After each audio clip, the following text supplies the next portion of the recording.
When it comes to the curious case of alleged kidnap victim Joshua Boyle, I hate to say I told you so. Well, actually, scratch that. I love to say I told you so. So you know what, folks? I told you so.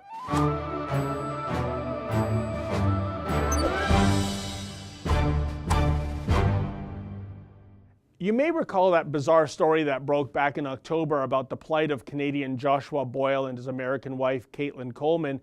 Joshua and his extremely pregnant wife went for a backpacking trip to Afghanistan some 5 years ago.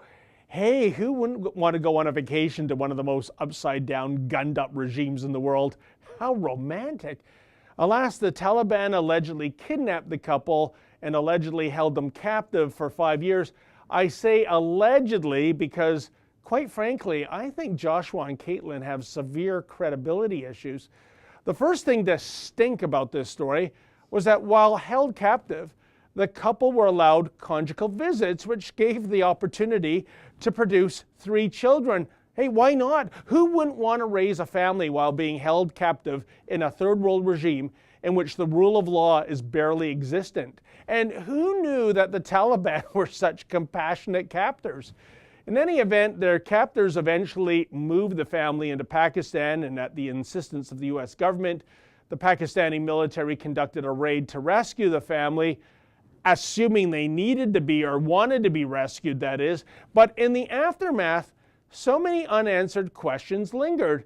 And as I lamented in this space back in October, don't expect most of the mainstream media to do any investigative journalism on this case for fear of coming across as being, culturally insensitive.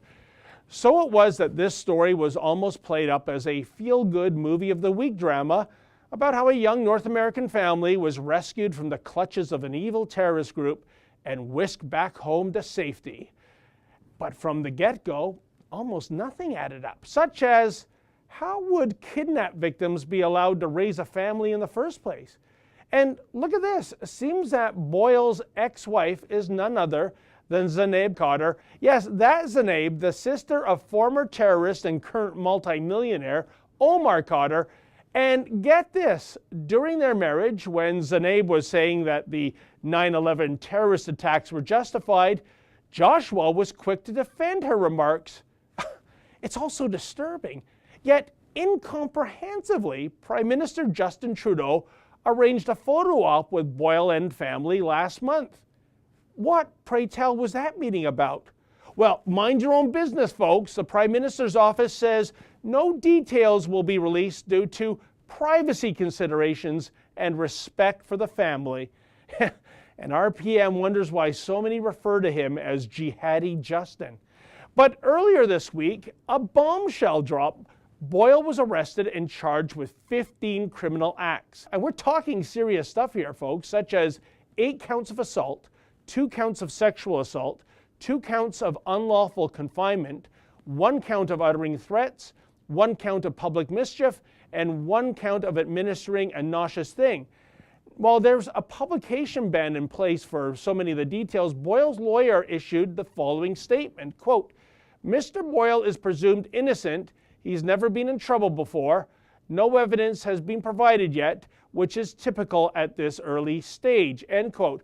Now, while Boyle must indeed be presumed innocent until proven guilty, nevertheless, perhaps now is a good time for those in the mainstream media to ask some really tough, albeit uncomfortable questions about this odd couple, such as maybe Joshua and Caitlin were never kidnapped in the first place, but rather were hopeful of actually joining the Taliban?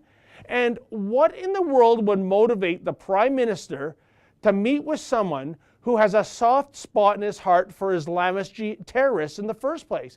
And if Boyle is found not guilty, how many millions does he stand to receive in taxpayer-funded compensation for having his feelings hurt? This story stinks worse than a dead skunk trapped in an outhouse, and methinks it's only going to get increasingly malodorous in the weeks ahead. For the Rebel.media, I'm David the Menzoid Menzies. Like what you just saw? Then become a premium member and never miss another Rebel video.